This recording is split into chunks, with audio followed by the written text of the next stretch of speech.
Rajan Nritva Vidhi Saratha Naigunya Sta Ramante Sma Gunanukantane Hari Pranena Munayo Rajan Nritva Vidhi Siddhata Nargunyasta Ramate Sma Gunanukantante Hare Pranena Munayo Rajan Nritva Vidhi Siddhata Nargunyasta Ramate Sma Gunanukantante Hare Prayena Munayo Rajan Nritva Vidhi Siddhata Nargunyasta Ramate Gunanukantante Hare Prayena Munayo Rajan Nritva Vidishedataha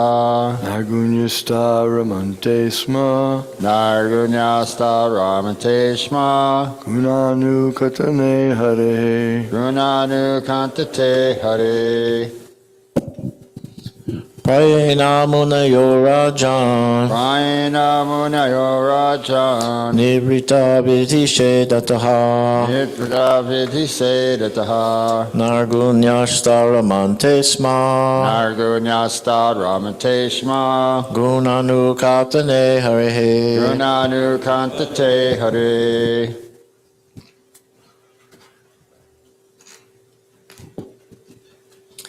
Prayena Munayo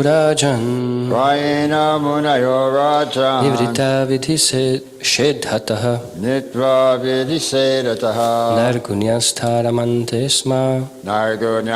Ramante Sma Gunanukantane Hare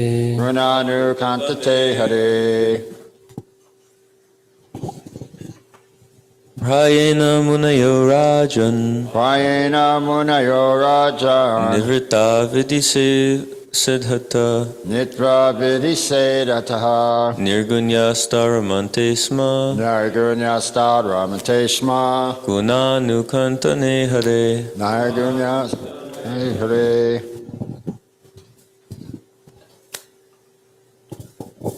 Prayena Munayo Rajan Nivrita Vidhi Sedhataha Nargunyasta Ramante Sma Gunanukantane Hare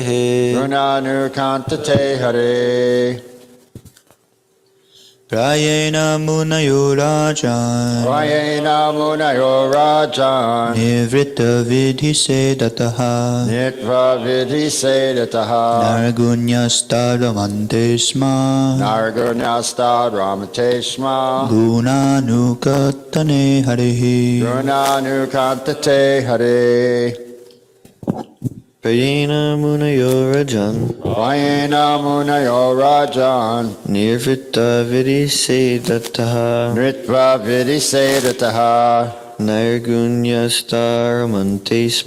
Nargunyasta Ramante Sma Gunanukantane Hare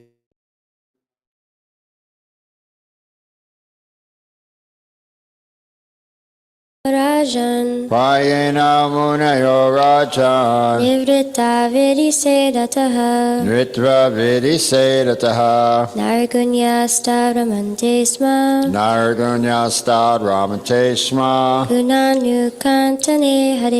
Gunanukantane Hare Prayena munayo rajan Prayena munayo rajan Nivrita vidishedataha Nitva vidisedataha Nargunya staramente sma Nargunyasta ramanteshma Gunanu katane harehe Gunanu kantate hare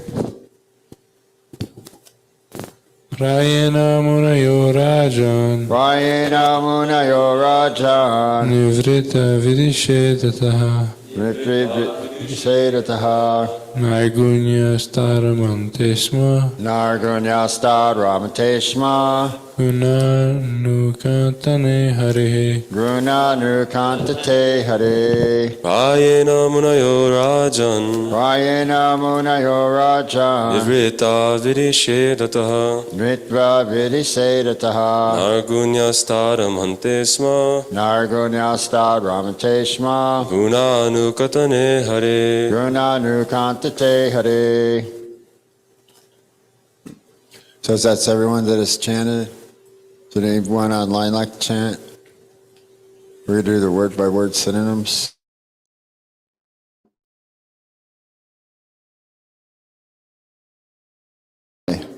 Munaya, all say.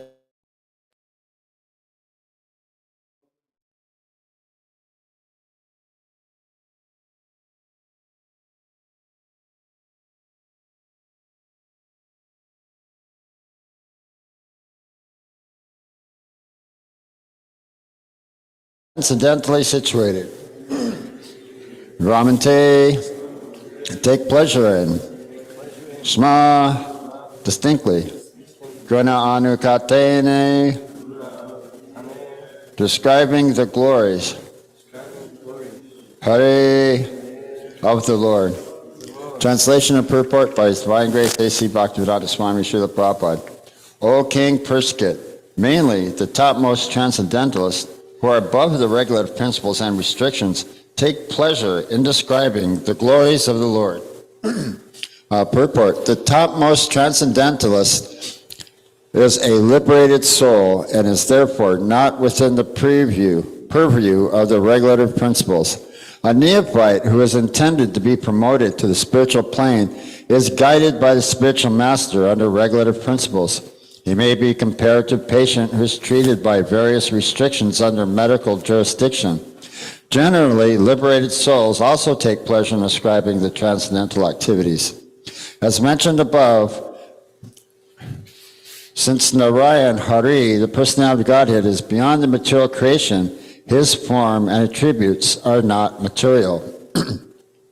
The topmost transcendentalists, or the liberated souls, realize him by advanced experience of transcendental knowledge, and therefore they take pleasure in the discussion of the transcendental qualities of the Lord's pastimes. In the Bhagavad Gita 4.9, the personality of Godhead declares that his appearance and activities are all divyam, or transcendental. Jai Gaur Nitai Ki Jai. The common man, who is under the spell of material energy, takes it for granted that the Lord is like one of us, and therefore he refuses to accept the transcendental nature of the Lord's form, name, and so forth. The topmost transcendentalist is not interested in anything material, and his taking interest in the matter of the Lord's activities is definite proof that the Lord is not like one of us in the material world. In the Vedic literature also it is confirmed that the Supreme Lord is one, but that he is engaged in his transcendental pastimes in the company of his unalloyed devotees, and that simultaneously he is present as the Supersoul, an expansion of Baladev in the heart of all living entities. Therefore, the highest perfection of transcendental realization is to take pleasure in hearing and describing the transcendental qualities of the Lord, and not in merging into his impersonal Brahman existence, for which the impersonalist monist aspires. Real transcendental pleasure is realized in the glorification of the transcendental Lord, and not in the feeling of being situated in his impersonal feature. But there are also others who are not the topmost transcendentalists, but are in a lower status, and who do not take pleasure in describing the transcendental activities of the Lord. Rather, they discuss such activities of the Lord formally with the aim of merging into his existence. So that's a real nice purport. So I looked up Srila Prabhupada's lecture on this verse. And first what he was saying is that these words here, Nirgunya, right, and also Munayo Nitva Viti, Nitva, as he was describing as near, like Nirguna or Nitva, Munayo. Someone who's on the Paramahamsa stage, apparently, is above the regulative principles. Right, but they automatically follow the regulative principles automatically. But Prabhupada was saying, if you want to think, okay, now I'm on Paramahamsa stage, let me eat and sleep. So that's not Munayo, that's not Paramahamsa stage. So Paramahamsa stage, you said, whatever would be the qualifications that he's always glorifying the activities and names and pastimes of the Supreme Lord. That's his qualification. So he may be above regular principles, but he doesn't give them up like that. And then, so he was saying there's positive engagement and negative engagement. So that's like, what's it? Nivriti. So this word here, Prabhupada was saying nivrita. So nivriti, right? Negative, the negation, the negative. So the do nots. Right? But he says, but the do nots in the negative is standing on the positive platform, engaging in the positive activities of the Supreme Personality of Godhead and the positive aspect of hearing and glorifying the Supreme Personality of Godhead in the association of devotees. So he says the negative platform is the positive platform. He was saying that just like, he said, your government, they spent hundreds, millions of dollars, stopped to sell LSD. But he said, our students here that would come to ISKCON, he immediately gave it up. Like that. So he says, so that's the proof. They couldn't do it on a negative. Just simply don't do this, right? So that's, with no positive engagement, so that's very, very difficult. Prabhupada was saying, just like the Zen Buddhist who came to see me the other day, he said that it's just all one, or it's just all negative. It's, there's no existence. So Prabhupada said, what is this artificial platform? They just simply fall down. They can't remain. Once, like Prabhupada was saying here, the feelings of the impersonal Brahman. Prabhupada was saying in Bhagavad Gita that the yogis, they need to learn the unperceptual feelings, the unperceptual qualities and characteristics of impersonal Brahman. It's simply neti, it's not this and it's not that, like that. So that's the positive aspect. It's meditating on Krishna's lotus feet. Krishna has the marks of thunderbolt, and there's a lotus flower, and goat for controlling elephants, and chakra, the disc, and did I say thunderbolt? Yeah, I think I started with thunderbolt. So Krishna has these markings on the soles of his feet. So it's the positive engagement of thinking about Krishna like that. It was stated that there's a description of Krishna and Radharani's feet on Govardhan Hill. And Radharani's feet had little, tiny little speckles of gold in them because of Radharani's jewelry. It's made of real gold, so there's always this gold dust in her lotus feet, her footsteps. So that's a nice way of thinking about Krishna like that. So it's, the positive aspect. So Prabhupada was also saying this word here, Nirgunya. That's like Nirgunya. Without qualities, like Nirgunya. Like in Bhagavad Gita, where that word is, let's see, what is it? The verse. Nirguna and Saguna. Yeah. That's what's stated in Bhagavad Gita. So without qualities, but Krishna is without qualities, material qualities, but he possesses spiritual qualities, the saguna. So the transcendentalist who is devoid of material qualities. So Prabhupada was stating that there's trigunya. There's the three modes of material nature: There's goodness, passion, and ignorance. Sattva guna, Rajaguna, and Tamaguna. And then Prabhupada goes on to explain how there's 18 puranas. So just like, there's 18 chapters in Bhagavad Gita, the first 6 chapters, the middle 6 chapters, and the last 6 chapters. So Prabhupada was also saying the same thing. So the 6 of the Upanishads and Puranas, they're for the man in the Sattva guna, like that. So it's also divided, 18 Puranas, they're also divided for those that are in Sattva guna, the mode of goodness, those who are in Rajaguna, and those who are in Tamaguna. Right, so the Puranas that are in Tamaguna, they'll describe, like the animal killing or the eating the animal. One has to whisper into the goat's ear that now I'm killing you in this lifetime, so you get a chance to kill me in a future lifetime. So I chant this mantra in the goat's ear. So these things are described there. The worship of Kali, Prabhupada was mentioning specifically. So there's for each type of man or transcendentalist, for each mode of material nature that they may be situated, there's a scripture for them. So this is so that they'd be gradually elevated to come to the devotional platform, be able to transcend the material modes altogether, like that. So. It's kind of thinking about, kind of lost for words now at the moment. Did Maharaj have any statements or anything to say, or?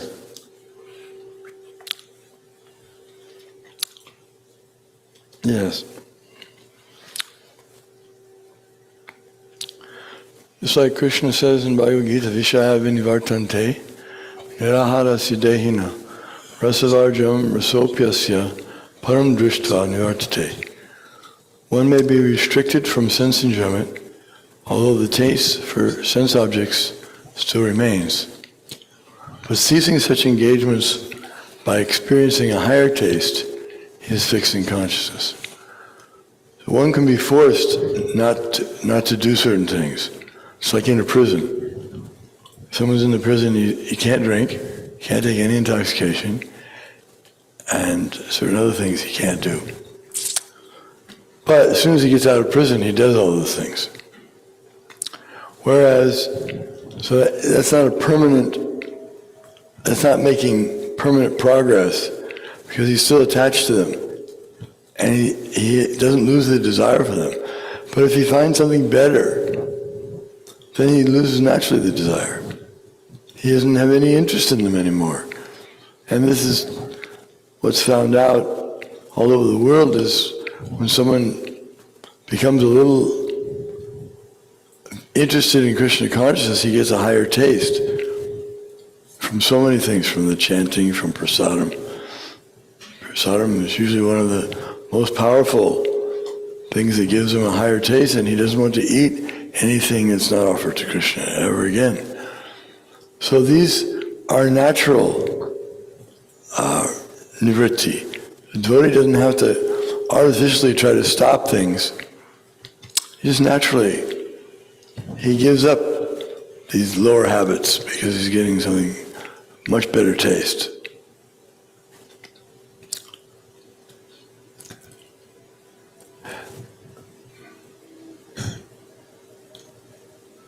Well, another example is Brahmananda. In the early days, he had gone to India before he met Srila Prabhupada. And he was looking for a guru, but he didn't get a guru, but he got a girlfriend. So he had a picture of her. And Prabhupada said, "Let me see the picture." So he looked at the picture, Prabhupada turned a sour face. "Oh, she's not very pretty. Indian girls are very pretty, this one is." And Brahmananda said he lost all interest in that girl after that time. In other words, he'd gotten a higher taste. Prabhupada's taste had replaced it. And his pleasing Prabhupada became more attractive to him than pleasing this girl, or pleasing his own senses. So he just lost interest in it. That's what happens when you get a higher taste.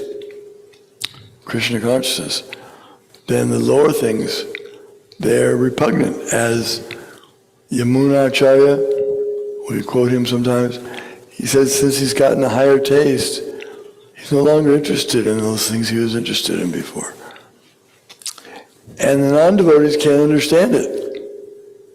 They think it's some voodoo or mystic jugglery or something. They don't know what it is. How is it that this person who was so attracted to these things, and now he doesn't have any interest in it at all? And that's the beauty of Krishna. Everything about Krishna is all attractive. Krishna means all attractive. His name is all attractive. His form is all attractive. His prasadam is all attractive. His philosophy is all attractive. So there's ample ways of getting a higher taste. And anyone who's fortunate to come in contact with the devotees, they get that higher taste. Sorry, Hare Krishna. Yeah, Prabhupada was mentioning that in this verse, the Pramjasva Nivartante, the giving up the lower taste by experiencing a higher taste. Vishaya Nivartante, Narashadena, Rasam Priyasha, Pramjasva Nivartante. So Pramjasva Nivartante. Pram means superior. So by having the superior taste, so yeah, the devotees, they don't like to eat anything that's not offered to Krishna first. Maharaj just mentioned this before. You know, the devotees, they have that experience. You know, so this is like our training. You know, to become Paramahamsa, or you know, we just don't like to do anything outside of Krishna consciousnness. You know, certainly don't want to eat meat again. We gave up those and kind of realized that with that fire water, that alcohol, you know, what it does to people, and nobody really likes it anyways. It has that strong taste, you know, it kind of burns, kind of going down, kind of what they call an acquired taste, right? So you develop more tamaguna, you develop more modes of ignorance by increasingly using it. But yeah, all these things can be given up by just very easily by the positive engagement in Krishna consciousness. So yeah, you can restrict someone, but yeah, unless they have something positive, like Maharaj saying, we put the man in prison, he'll give his nonsense for some time, but he's still attached. So, you know, what I was thinking was, Lord Chetland? He asked Prabhupada's God brothers, can you make me a brahmana? And he said, no illicit sex, no meat eating, no intoxication, and no gambling. He said, oh, impossible. That's our whole life. Like that, you know, so Prabhupada was saying that Krishna consciousness, or Bhagavad Gita, Srimad Bhagavatam, this isn't for the armchair speculators. You know, the armchair speculators, they'll sit there, they've got their cognac and their tobacco pipe, their cigar, and their leather padded chairs. Like that, you know, the so-called Vedanta societies, this armchair speculators, or what was it, Kali Yuga philosophers. See these homeless guys out there, you know, they're got the bottle of wine, but they know it all. Boy, they'll be your lawyer, your preacher. You know, they'll tell you what it's really all about.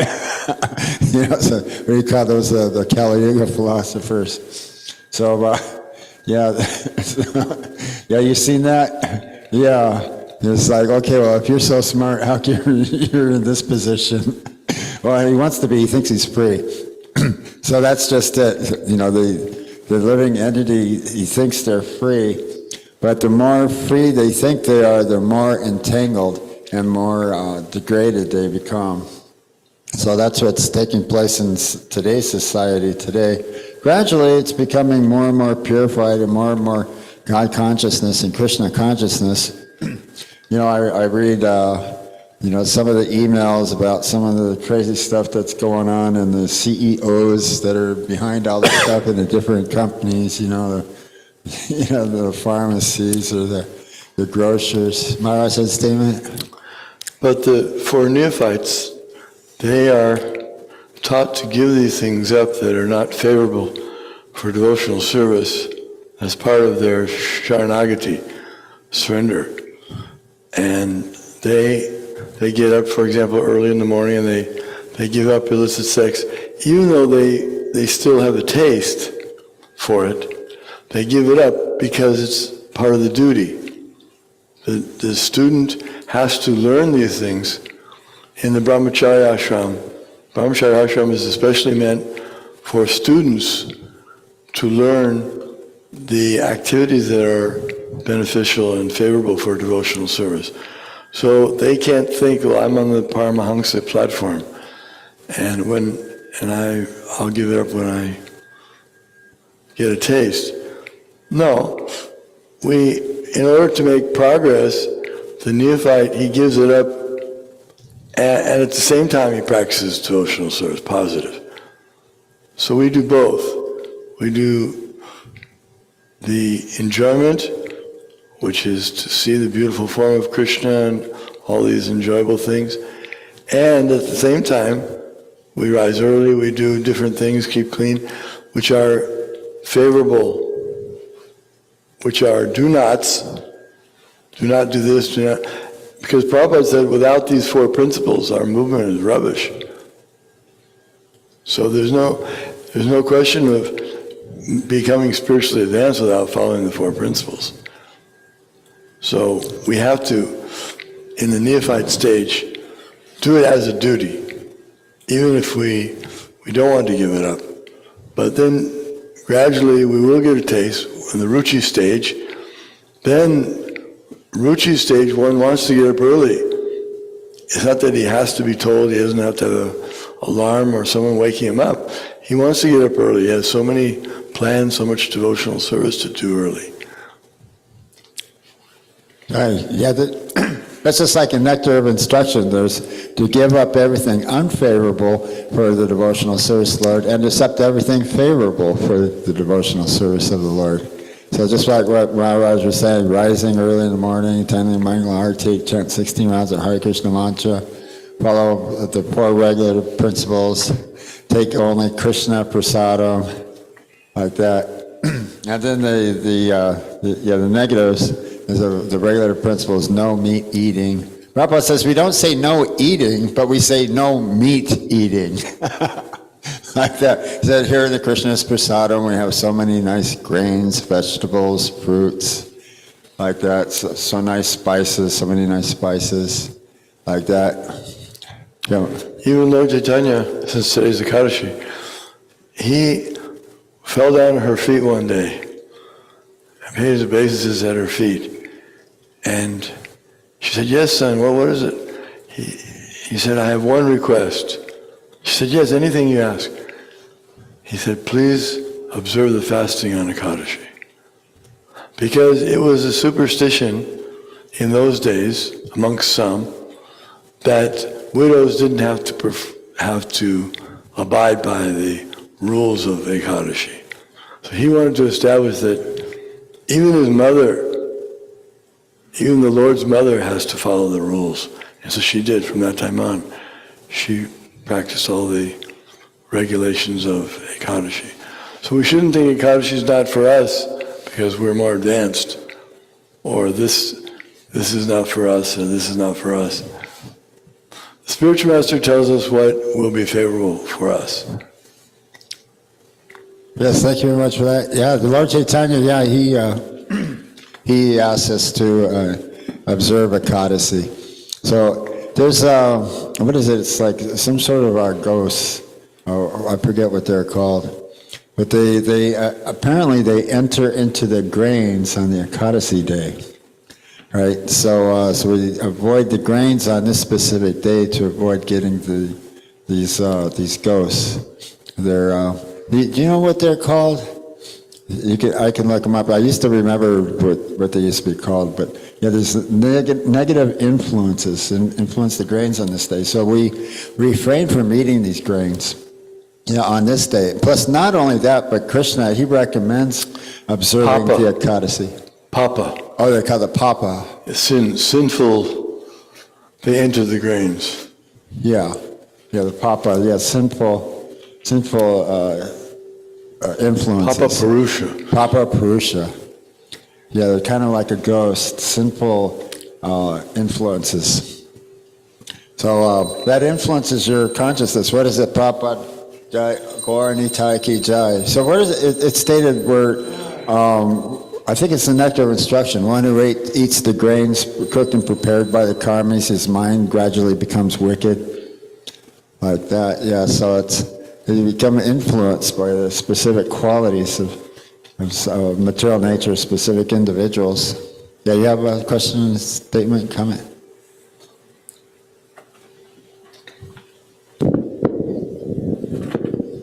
Krishna.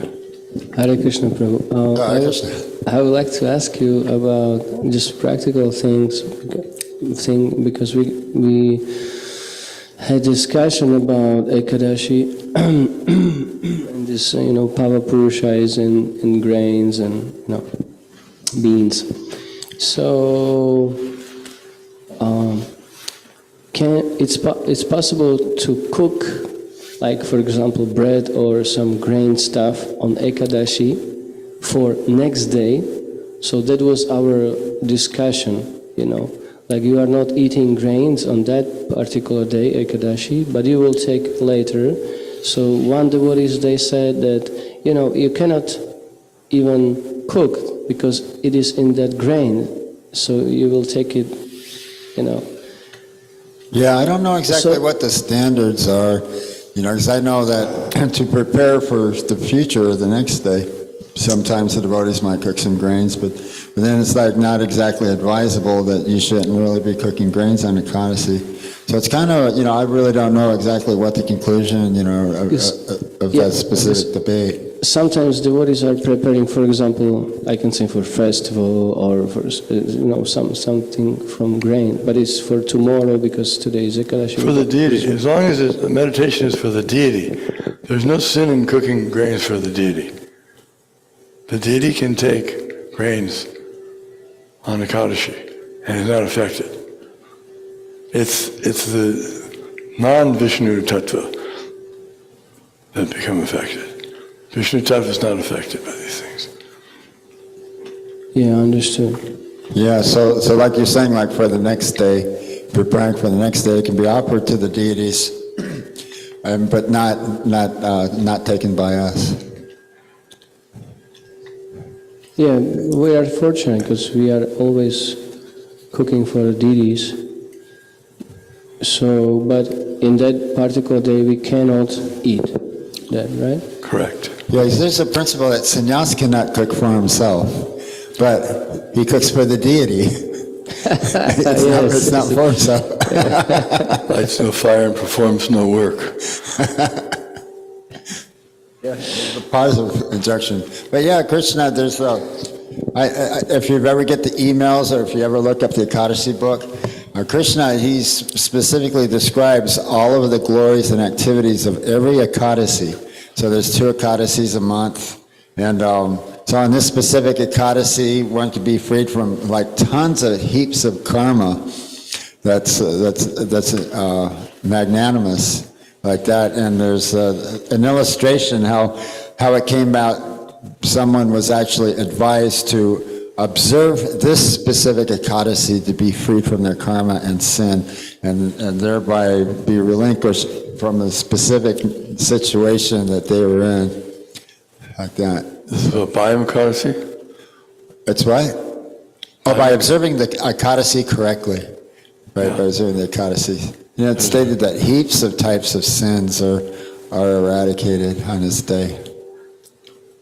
And there's one that the devotees like, where evidently Bhima he had a difficult time observing the Ekadashi. So they gave him one special one as a special concession if he followed that one. It's called Bhayam Ekadashi. Then he wouldn't have to follow the others. But that was a special concession. Brikodar, if you can perform Herculean tasks, then you can eat voraciously. You had a question?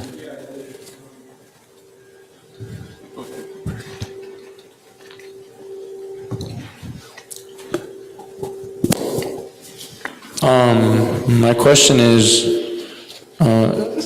so when we're observing Ekadashi, does that mean we can't eat, like, to observe it correct? Because sometimes we have like fruits and vegetables and nuts and things like that. But in order to observe it correctly, are we allowed? Should we eat at all? Because I've heard that fasting from everything is also advised, but I don't know if. Yeah, we don't recommend that in the beginning stages. You know, if you did want to do that, that was, you know, a personal basis, you might want to consult with your spiritual authority. But, you know, that comes later. You know, if you just want to have water or juice that day, you know, but that comes later. You know, but yeah, you want to, you know, consult with your spiritual authority first. You know, make sure you're not doing anything dangerous or harmful to yourself, or trying to get on a false platform too soon, like that. You know, but yeah, when you really got the taste, you know, because I was fasting, I had all these boils. I was really, really sick. You know, so I was fasting because I had all those. You know, a reason to, you know, to try to purify my blood and try to. It started off, you know, okay, no butter, no ghee, no spices. What else was there? There's only boiled vegetables, right? No dal. Then it was like, well, okay, no yogurt, no milk, just fruit. And then it was like, well, okay, well. Only just orange juice. And then it was like, then orange juice was too sweet. It had a lot of sugar in it. So then it was just, okay, just water. But finally, eventually I went to the hospital and they lanced them and gave me some of that horrible medication. Actually, it was this horrible tasting, but I guess it's still better for you than medication they have today. It tasted like lacquer. You know, a really, really strong penicillin antibiotic or something. But yeah, that's just it. It's that the medicine might taste bad, but if you take it, you'll get better. So the medicine is chanting Hare Krishna and taking Krishna Prasad. Like that. Yeah, and our material infection will be cured. Yeah. Any other questions or comments? Or okay, Jai, Hare Krishna. Srimad Bhagavatam class, Ki Jai.